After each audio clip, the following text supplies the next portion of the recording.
বিশ্ব রাজনীতির ইতিহাসে কিছু সিদ্ধান্ত পুরো শক্তির সমীকরণ বদলে দেয়। নিউক্লিয়ার নন প্রলিফারেশন ট্রিটি ছিল এমনই একটি চুক্তি যার লক্ষ্য ছিল বিশ্বের পারমাণবিক অস্ত্র বিস্তার ঠেকানো। কিন্তু আজ সেই চুক্তি থেকে বেরিয়ে যাওয়ার কথা বলছে ইরান। কিন্তু কেন এমন সিদ্ধান্ত?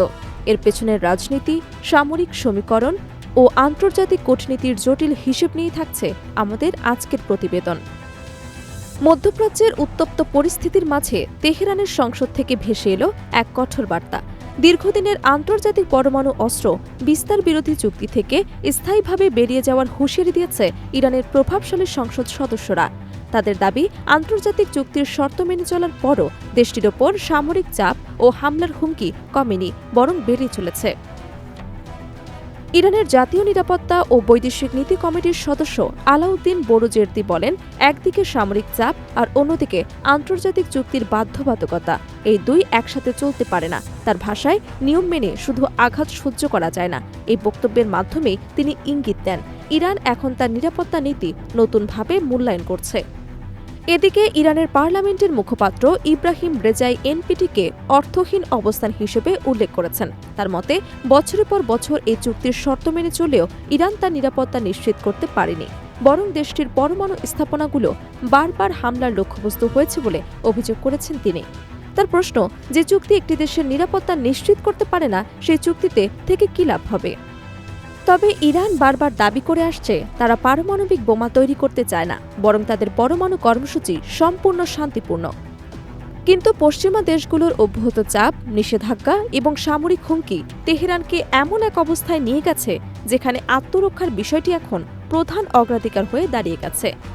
পরিস্থিতি আর উত্তপ্ত হয়ে ওঠে আন্তর্জাতিক পরমাণু শক্তি সংস্থার মহাপরিচালকের একটি বিতর্কিত মন্তব্যকে কেন্দ্র করে।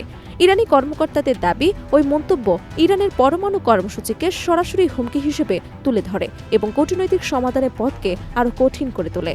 এই ঘটনাকে কেন্দ্র করে ইরানের সংসদ সদস্যরা তীব্র প্রতিক্রিয়া জানিয়েছেন এবং আন্তর্জাতিক রাজনীতিতে দ্বিচারিতার অভিযোগ তুলেছেন।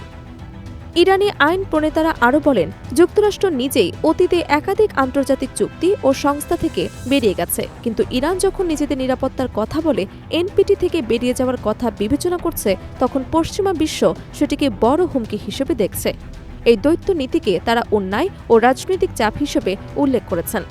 বিশ্লেষকদের মতে, ইরান যদি সত্যি এনপিটি থেকে বেরিয়ে যায়, তাহলে তা মধ্যপ্রাচ্যের ভূ রাজনীতিতে বড় ধরনের পরিবর্তন নিয়ে আসতে পারে, কারণ এনপিটি থেকে বেরিয়ে গেলে আন্তর্জাতিক পরিদর্শকদের নজরদারি থেকে অনেকটাই মুক্ত হয়ে যাবে ইরান।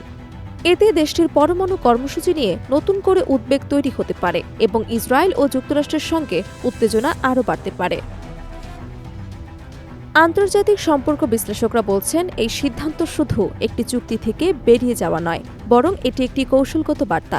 এর মাধ্যমে ইরান দেখাতে চায় যে তারা আন্তর্জাতিক চাপের কাছে নতি স্বীকার করবে না এবং নিজেদের নিরাপত্তা ও স্বার্থ রক্ষায় প্রয়োজনীয় সব পদক্ষেপ নিতে প্রস্তুত। এখন প্রশ্ন হচ্ছে, ইরান কি সত্যি এনপিটি থেকে বেরিয়ে যাবে, নাকি এটি আন্তর্জাতিক চাপ মোকাবিলার একটি কৌশল মাত্র? যদি ইরান এই সিদ্ধান্ত বাস্তবায়ন করে, তাহলে মধ্যপ্রাচ্যে নতুন করে পারমাণবিক উত্তেজনা শুরু হতে পারে, যা শুধু এই অঞ্চল নয়, পুরো বিশ্বের নিরাপত্তা পরিস্থিতির ওপর প্রভাব ফেলতে পারে। বিশ্ব নেতারা এখন পরিস্থিতি গভীরভাবে পর্যবেক্ষণ করছেন, কারণ এই সিদ্ধান্ত বাস্তবায়িত হলে আন্তর্জাতিক কূটনীতি, সামরিক ভারসাম্য ও বৈশ্বিক নিরাপত্তা সবকিছুতেই বড় ধরনের পরিবর্তন আসতে পারে। তাই এখন সবার নজর তেহরানের দিকে। ইরান কি সত্যি তার কৌশলগত অবস্থান পরিবর্তন করতে যাচ্ছে, নাকি এটি শুধু কূটনৈতিক চাপের অংশ? সেই উত্তর এখন জানার অপেক্ষা।